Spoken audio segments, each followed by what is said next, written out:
উল্টো কোনো পার্টি, যে দুটো পার্টির নাম বললাম, প্রথমে আমি তারপরে পার্টি, আর দেশ তো চললই যায়, এরকম অবস্থা। দেশের কোনো ভাবনা চিন্তা নেই। আর আমাদের প্রধানমন্ত্রী কি বলছেন যে আমি সেবক, আমি দেশের প্রথম সেবক, যে সেবাই আমার ধর্ম। এরকম পার্টি কোথায় পাবে?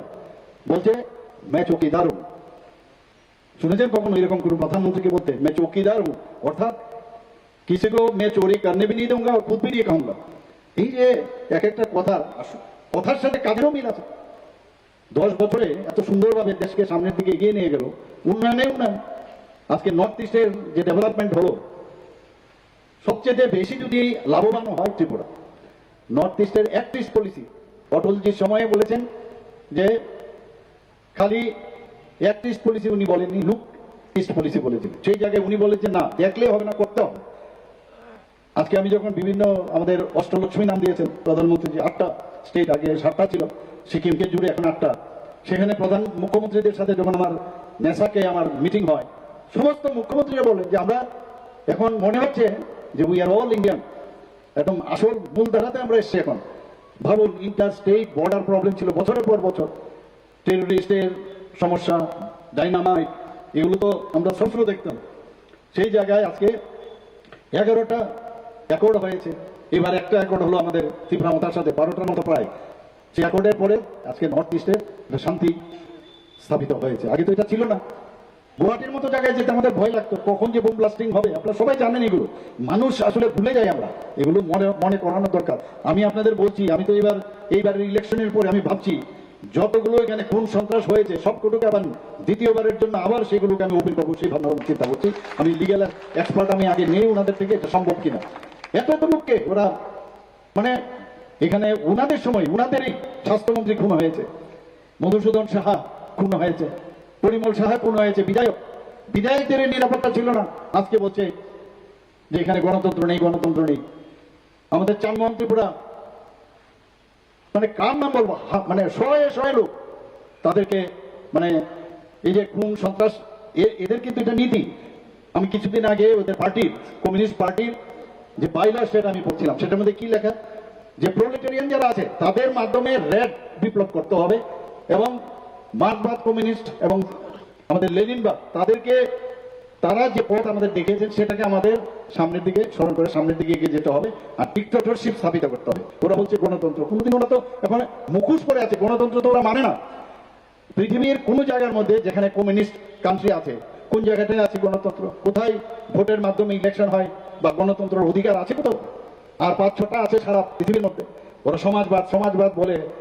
এই সমাজবাদের কথা বলতে বলতে সমাজের এখন সবচেয়ে বড় শত্রু হয়ে গেছে।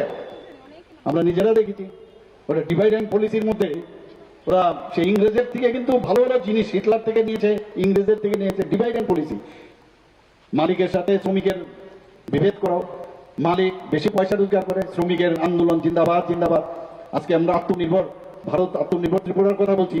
ত্রিপুরাতে আগে ছোটখাটো অনেক ছোট ছোট সংস্থা ছিল, কলকারখানা ছিল, সবকটাই জিন্দাবাদ জিন্দাবাদ করে মালিকও মেরেছে, শ্রমিকদেরও মেরেছে। মাঝখানে এইসব নেতাগুলো কেনে আঙ্গুল ফুলে কলা গাছ হয়ে গেছে। আপনাদের সবাই দেখাই এগুলো। আজকে বলছে আমাদের যে আত্মনির্ভর এসএসজি গ্রুপের, এখানে আমার মা বোনেরা আছেন, আপনারা জানেন যে এসএসজি গ্রুপ আজকে ত্রিপুরাতে সবচেয়ে বেশি সাকসেসফুল। অর্থনৈতিকভাবে মেয়েরা অনেক বেশি উন্নত হয়েছে, ওদের সামাজিক মর্যাদাও বেড়েছে। মাত্র 2017 সময় 4,000 গ্রুপ ছিল এসএসজি গ্রুপ, আর আজকে আমাদের এখানে 56,000-এর উপরে এসএসজি গ্রুপ হয়েছে। ঘরের কাজও করে, আবার নিজের প্রোডাক্ট, কেউ কৃষিকাজে, কেউ ফিশারিতে, কেউ বিভিন্ন যেসব গোপালন থেকে আরম্ভ করে শাক বাগান থেকে সমস্ত জায়গার মধ্যে এসএসজি গ্রুপের। আমরাও ব্যাংকের মাধ্যমে তাদেরকে আমরা সাহায্য করছি, রিভলভিং ফান্ড দিচ্ছি। সমস্ত এখানে বোঝা যাবে না, কিন্তু আপনারা যদি গ্রামে গঞ্জে যান, মানুষ খুব খুশি, মানুষ হ্যাপি। গণতন্ত্রের কথা বলছে, গণতন্ত্র নেই এখানে। গণতন্ত্র তোমাদের সময়, ইমার্জেন্সির সময় কোথায় গণতন্ত্রটা ছিল? কোথায় গণতন্ত্র ছিল? তোমাদের নিজেদের লোককে পর্যন্ত জেলের ভিতর ঢুকিয়ে দিয়েছ। এখন গণতন্ত্রের বলি আওড়াচ্ছ, একসাথে একজন আরেকজনের হাত মিলাচ্ছ তোমরা। যখন ইন্দিরা গান্ধী অ্যাসেসিনেশন হলো, রাহুল গান্ধী অ্যাসেসিনেশন হলো, শিখ নিধন আমরা সবাই দেখা। এখানে ত্রিপুরাতে 80-র দাঙ্গা, হাজার হাজার লোক মারা গেছেন। কোথায় ছিল গণতন্ত্র? আমরা জানি এদের লোক না হলে প্রপার পোস্টিংও পাবে না, চাকরিও পেত না। 10,323 আমরা যদি বলি, 10,323 এই যে একটা চাকরি দিয়েছে ওরা, কারা দিয়েছে? সিপিএম এর ওরা দিয়েছে। কারা এই চাকরিগুলো খেয়েছে? এক কংগ্রেসের যারা এখন নেতৃত্বে আছে তারাই খেয়েছে, তারাই কেস করে করে তাই এই এগেইনস্টে বললো। তাহলে যে অন্যায়ভাবে চাকরি দিয়েছে আর যারা এদের চাকরি যা করে কোর্টের বারবার বিভিন্নভাবে লোক দিয়ে কোর্টে গিয়ে এই চাকরিগুলো খেয়েছে, এখন একসাথে হয়েছে। কি সুন্দর, কি গণতন্ত্র! এদের বিচার হওয়া উচিত না? এবং বিচারটা কিভাবে হবে? সেই বিচার হবে এই আঙ্গুলের জোরে, গণতন্ত্রের মাধ্যমে গিয়ে যখন পদ্মচিহ্নে ভোট দেবেন তবেই তার উত্তর আপনারা দিতে পারবেন। আমরা সত্যি এক এক সময় অবাক লাগে যে নিপেন বাবুর জন্য ওনারা দু চার মোটো ভাত যে খাচ্ছে নিপেন বাবুর জন্য, আর এই নিপেন বাবুকে ওরা কিভাবে ঘরের ভিতর একটা ছোট ঘরে সেই এমএলএ হোস্টেলের ভিতরে কিভাবে নির্যাতন করেছেন সবাই জানি আমরা। উনি কি বলেছেন যখন কিছুটা সুস্থ ছিলেন ওয়েস্ট বেঙ্গলে, সাংবাদিকদের দেখে বলেন কমিউনিস্ট পার্টি আর সেই কমিউনিস্ট পার্টি নাই, এই কমিউনিস্ট পার্টি থেকে দুর্গন্ধ বেরোয়, এখনো নিউজ পেপারে লেখা আছে এগুলো। কান্তি বিশ্বাস লেফট ফ্রন্টের তখন মন্ত্রী পশ্চিমবাংলা, এখানে এসে বলছেন যে কংগ্রেস সেই পঞ্চম লেফট ফ্রন্ট সরকার ঘটার সময় ওরা বলছে শান্তির বাজারে খুব সম্ভব, সেখানে বলছিলেন উনি যে কংগ্রেস দিবা স্বপ্ন দেখছে এবং এই কংগ্রেস উগ্রবাদীদের উপর ভর করে তারা আগামী দিন জিতবার চেষ্টা করছে। এই কথাগুলো তো এদেরই কথা এগুলো। আর আজকে বলছে যে না, আমরা সময়ের কারণে আমাদের সংবিধান বাঁচানোর জন্য, গণতন্ত্র বাঁচানোর জন্য আমরা সবাই এক হয়েছি। অদ্ভুত! সংবিধান 370 ধারা, ডক্টর শ্যামাপ্রসাদ মুখার্জি 370 ধারা বিলুপ্তির জন্য উনি প্রাণ বলিদান হয়েছেন, সবাই আমরা জানি। এই ধারা আমাদের বি.আর. আম্বেদকরজি এই আইন তো উনি বানিয়ে যাননি যে একই দেশে 2 প্রধান 2 বিধান আর 2 নিশান, এটা তো লিখিনি। তো মাননীয় প্রধানমন্ত্রী যে এটা বিলুপ করেছে, আইন তো সংবিধান তো উনি বাঁচিয়েছেন, সেই জায়গার মধ্যে ওরা বলছে সংবিধান নেই। আজকে জম্মু এন্ড কাশ্মীরে যদি আপনারা যান, ওখানকার যারা মুসলিম মহিলারা আছেন খুব খুশি ওরা, মনে হচ্ছে যে এখন আবার নতুন করে আমরা একটা স্বাধীনতার স্বাদ আমরা পেয়েছি। ওখানে মুসলিম এতদিন ধরে 370 একটা ভুল বিভ্রান্ত করে এতদিন ধরে মানুষকে বোকা বানিয়েছে যে ওখানকার মেয়েরা যদি বাইরের কোনো প্রদেশে বিয়ে হয় তাহলে ওই জায়গার জম্মু এন্ড কাশ্মীরের তাদের যে রাইট থাকবে জমির প্রতি, তার মা বাবা সেটা পাবে না। আজকে ওখানে সমস্ত পর্যটকরা এখন যাচ্ছে, ওখানে খুশির একটা মহল সেখানে তৈরি হয়েছে। সেই পরিবারের পার্টিগুলো এখনো আছে ওখানে বিরাজমান। তো সব পরিবার পার্টির আপনার উত্তরপ্রদেশ থেকে আরম্ভ করে আপনার সব জায়গার মধ্যেই ওয়েস্ট বেঙ্গলের একই অবস্থা, সব কটা এখন এক হয়েছে। কিন্তু আসলে ওরা নিজেরাই জানে না ওরা আগামী দিন দেশকে কিভাবে চালিয়ে দেবে। চারিদিকে ভ্রষ্টাচার। ওয়েস্ট বেঙ্গলের অবস্থা বলে তো লাভ নেই। আমি কিছুদিন আগে আমি গিয়েছিলাম মালদার মধ্যে আমি দেখেছি মানুষ মানে কিভাবে একটা স্বতঃস্ফূর্তভাবে ওনারা, আমি যেহেতু ত্রিপুরার যে মুখ্যমন্ত্রী হিসাবে আমি গিয়েছি, সব খবর ওনারা রাখেন যে ত্রিপুরা এত সুন্দরভাবে এখানে চলছে। সেই কারণে ওনারা যেভাবে রেসপন্স দিচ্ছিল, একবার মালদায় গেছি আর একবার বালুরঘাটে 2 বার গেছি আমি, সেখানে বোঝা যাচ্ছে যেটা আমাদের হোম মিনিস্টার সাহেব অলরেডি বলেছেন যে 42টা সিটের মধ্যে আমাদের 30টার মতো সিট ওয়েস্ট বেঙ্গলে পেতে হবে। আমি একদম নিশ্চিত যেরকম ভাবে ওখানে আমি রেসপন্স পেয়েছি, গত বছর 18টা পেয়েছে, এর থেকে অনেক বেশি। এই যে 30টা পাওয়ার যে টার্গেট দিয়েছে, অনেক কিছু হতে পারে এবার পশ্চিমবাংলাতেও। আমাদের 25টার মতো নর্থ ইস্টে আমাদের টোটাল ত্রিপুরা নিয়ে 25টার মতো আমাদের আসন সংখ্যা, এবং আমাদের চেষ্টা হচ্ছে যে সব জায়গায় যেন আমরা জিততে পারি। এবং আমি নিশ্চিত যে এগুলো আমরা জিতবই। এবং আগামী দিন আমরা যেভাবে দেশকে প্রধানমন্ত্রীজি চালিয়ে যাচ্ছেন, দেশাত্মবোধের ভাবনা, এই যে বিষয়টা আগে তো ছিলই না। হর ঘর তিরঙ্গা, উনি যখন বললেন যে সবাই আমাদের ফ্ল্যাগ কিনতে হবে, কিনে তারা উড়াতে হবে, পতাকা উত্তোলন করতে হবে, এসব বলেছেন উনি। এর আগে তো আমরা কোনোদিন কথাগুলো শুনি, অর্থাৎ পয়সা দিয়ে কিনতে হবে এবং যারা এই দেশকে স্বাধীন করার জন্য বলিদান হয়েছেন তাদেরকে স্মরণ করা। 75 সীমান্ত গ্রাম বিলোকানা, আমরা ত্রিপুরার বহু জায়গায় 75টা জায়গা আমরা বেছে নিয়েছি, সেখানে বহু জায়গায় আমরা নিজেরাই জানতাম না যে এই সীমান্ত গ্রামে আমাদের এই দেশের জন্য বলিদান হয়েছেন বহু লোক, তাদের নাম নিয়ে খুদাই করে সেখানে ফলকের মধ্যে নাম দিয়েছি। ধীরে ধীরে বহু লোক আছে, সিআরপি, বিএসএফ, আমাদের ত্রিপুরার ছেলে মেয়ে, আসাম রাইফেল, তারাও শহীদ হয়েছেন, তাদেরও নাম সেখানে আমরা রেখেছি। তো এরকম ভাবনার চিন্তা তো আর কোনো আমরা শুনিনি কোনো পার্টির থেকে, এবং পার্টির এবং সরকারের প্রধান এইভাবে বলছেন কোনোদিন বলেননি। উনি কি বলছেন? মেরে মাটি মেরা দেশ, শুনেছেন এরকম কথা? অর্থাৎ যে মাটির উপর দিয়ে আমরা আসি সেই মাটিকে তার সম্মান, মাদারল্যান্ড, সারা পৃথিবীর মধ্যে মাদারল্যান্ড একমাত্র ভারতবর্ষে খুব সম্ভবত মাদারল্যান্ড, আর কোথাও মাদারল্যান্ড নেই।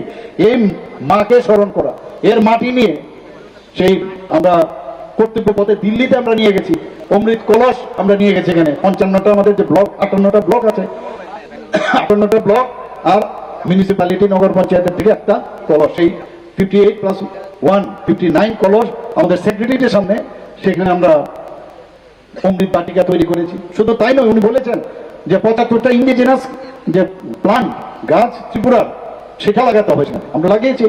এবং সেই মাটি আমাদের কার্যকর্তারা নিয়ে গেছে, ডাবল আমরা পেয়ার করেছিলাম, সেটা নিয়ে সেরকম সারা ভারতবর্ষের সব জায়গা থেকে মাটি নিয়ে সে কর্তব্য পথে, সেটা ভাবুন তো একবার, যে সারা ইউনিটি ইন ডাইভার্সিটি, সারা ভারতবর্ষের মাটি একটা জায়গায় গেছে। এই যে চিন্তা ভাবনা, একমাত্র সেটা প্রধানমন্ত্রীজি দেখাতে পারেন। প্রধানমন্ত্রী আজকে যেভাবে আজকে অর্থনৈতিক দিক দিয়ে আজকে পয়সা, একটা ফ্যামিলিরও যদি পয়সা রোজগার ভালো হয় তাহলে ফ্যামিলির যেমন তার আগামী দিন কি করতে পারবে, আগামী দিন কি চিন্তা করতে পারবে, ডেভেলপ কি করছে, ভালো বাড়ি বানাতে পারে, তার ছেলে মেয়েকে উচ্চ শিক্ষায় দিতে পারবে। তো যখন পয়সা থাকবে তবেই সম্ভব হবে। আগে ওনাদের সময় মানে যখন 11তম পজিশন ছিল, সেখান থেকে 10ম পজিশনে আসতে এত বছর লাগলো। আর সেখানে মাননীয় প্রধানমন্ত্রীর রাজত্বকালে এই 10 বছরে 5ম স্থানে এখন চলে এসছে এই অর্থনৈতিক দিক দিয়ে। আগামী 3rd পজিশনে যাতে আসতে পারে সেই বিষয়ে আমাদের দেশ এখন চলছে। G20 আমরা দেখেছি কিভাবে রাষ্ট্রপ্রধানরা এসে প্রধানমন্ত্রীজিকে যেভাবে ওনারা সম্মান দিয়েছেন। প্রায় আগে কি হতো, G20 যখন প্রেসিডেন্সি পেল ভারতবর্ষ প্রথম এরকম ভেবেছিল যে কয়েকটা শহরে খালি করবে, প্রায় 200টার যে আমাদের মানে শহর আছে, সেই শহরের মধ্যে এই G20 হয়েছে। আমাদের ত্রিপুরাতেও হয়েছে। আমাদের ত্রিপুরার মধ্যে বিভিন্ন স্কিমে ছিল। মানুষ বিদেশ থেকে এসে ভারতকে নতুন ভাবে চিনতে শিখেছে। এখন ভারত সে আগের মতো নয়। আগে কথায় কথায় পাকিস্তান, চায়নাও আমাদের সাথে চোখ রাঙাতো, ডোকালামের ঘটনা আমরা সবাই জানি। এখন যেভাবে এয়ার স্ট্রাইক আর সেই সার্জিক্যাল স্ট্রাইক প্রধানমন্ত্রীজি দেখিয়েছেন, তারপর কিন্তু আর শব্দ নেই। F-16 নিয়ে খুব হইচই করতে হবে।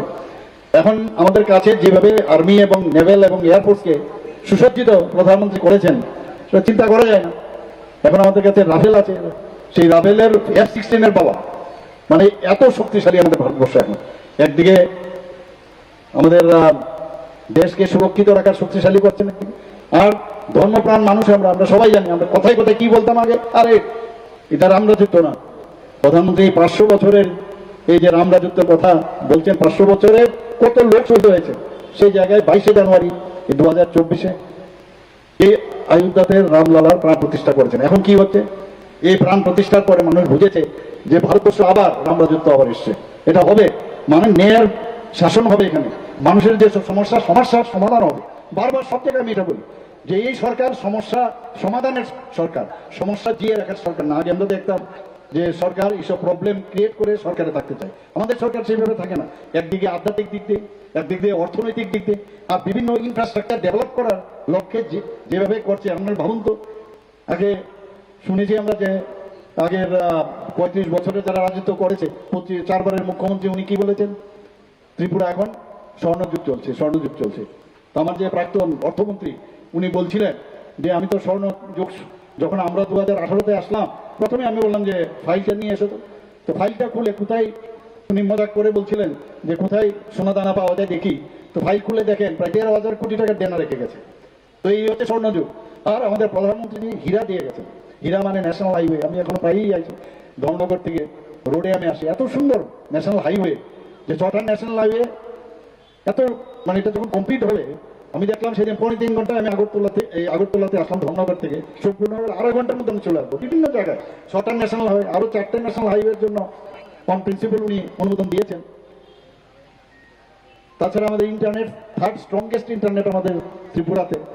আমাদের রেলওয়ে বলুন, প্রায় 17 থেকে 18টা এক্সপ্রেস ট্রেন আমাদের ত্রিপুরার থেকে যাচ্ছে। রাজধানী এক্সপ্রেস যাচ্ছে, কাঞ্চনজঙ্ঘা যাচ্ছে, অনেক ট্রেন এখন মানে বিভিন্ন ভারতবর্ষের প্রদেশে যাচ্ছে, যেটা আমরা কোনোদিন কল্পনা করতে পারিনি। এয়ারওয়েজ যদি বলি, আমাদের এত সুন্দর একটা এয়ারপোর্ট হয়েছে। এখান থেকে ইলেকশনের পরেই খুব সম্ভব আমাদের ইন্টারন্যাশনাল যে এয়ারপোর্ট আমরা নাম দিয়েছি, সেই ইন্টারন্যাশনাল এয়ারপোর্ট এখান থেকে ফার্স্ট যে ফ্লাইট যাবে সেটা চিটাগাং যাবে। আমাদের এখান থেকে যে rail connection already trial round হয়েছে নিশ্চিন্তপুর থেকে আখাউড়া, এখান থেকে গেলে আমার কাছে যা খবর আছে 5-6 ঘন্টার মধ্যে আপনি কলকাতায় পৌঁছে যেতে পারবেন। এত সুন্দর। শুধু তাই নয়, আগরতলার রেল স্টেশনকে মাননীয় প্রধানমন্ত্রীজি প্রায় 250 কোটি টাকা দিয়েছেন যে এটা যাতে ইন্টারন্যাশনাল স্ট্যান্ডার্ডে এই যে আমাদের আগরতলা রেলওয়ে স্টেশন সেটার উন্নতিকরণের জন্য উনি সেই বরাদ্দ রেখেছেন। 3টা রেলওয়ে স্টেশন কুমারঘাট, ধর্মনগর এবং আমাদের উদয়পুর, সেটাকে মডার্নাইজেশন করার জন্য প্রায় 93 কোটি টাকা দিয়েছেন। তো ডেভেলপমেন্ট সবচেয়ে বেশি যেটা আমি বললাম ত্রিপুরাতে লাভবান হয়েছে, সেজ হয়েছে, স্পেশাল ইকোনমিক জোন হয়েছে সাবরুমে, সেখান থেকে মৈত্রী সেতু শুরু হয়ে গেলে সাউথ ইস্ট এশিয়ার প্রবেশদ্বার হবে। ত্রিপুরার আপনি যে জায়গায় যান এখানে সমস্ত জায়গায় আমাদের এখানে মাইন্ডসেট হয়ে গেছে যে কোথাও এখনো এটা তো মানে আমাদের এবারের যে ইলেকশন সেটা দেশ গড়ার জন্য ইলেকশন, এটা মিউনিসিপ্যালিটির ইলেকশন না বা এটা অ্যাসেম্বলি ইলেকশন না। এখনো অনেক সময় কারণ এতদিন ধরে 35 বছরের রাজত্বে আমাদের এরকম হয়েছে যে গেলে বলে যে আমার তো ট্রান্সফারটা হয়নি, আমার রাস্তাটা ঠিক হয়নি। এখন রাস্তা তখনই ঠিক হবে যদি দেশ ঠিক থাকে, দেশ ঠিক সঠিক থাকলে তবেই আমরা এগুলো আসবো। কাজে এটাই আমাদের বেরিয়ে আসতে হবে। এখন আমাদের রাষ্ট্র নির্মাণের এই ইলেকশন 370 ধারাকে সামনে রেখে তাকে সম্মান দেওয়ার জন্য প্রধানমন্ত্রীজি 370 টার্গেট দিয়েছে ভারতীয় জনতা পার্টি।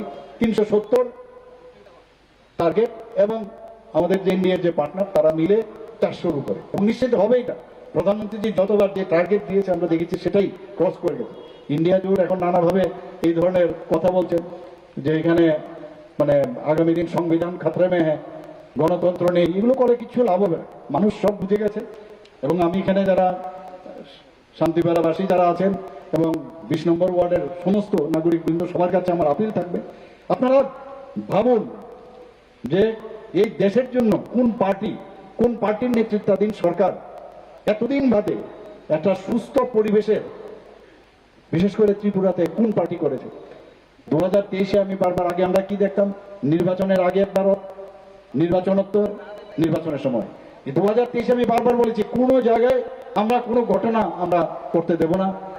এবং 23-এর যখন নির্বাচন হলো তারপরে ওনারাই বলেছেন যে ওনারা ধন্যবাদ দিয়েছেন কমিশনকে এত সুন্দর একটা ইলেকশন হওয়াতে, এবং যে কারণে আমরা দুটো যে ইলেকশন বক্সনগরে এবং ধনপুরে সেখানে আমরা 30,000 ভোটে বক্সনগরে জিতেছি, এবং ওদের শুধু জিতা না ওদের জামানত জব্দ করতে হয়েছে, এবং ধনপুরে আমরা 18,000 ভোটে আমরা জিতেছি। সেটা কি করে সম্ভব হয়েছে? এই কারণে মানুষ আমাদের উপর আস্থা বেশি করে বেড়েছে, তবেই সেটা সম্ভব হবে। মানুষের সাথে রিলেশন খুব ইম্পর্টেন্ট।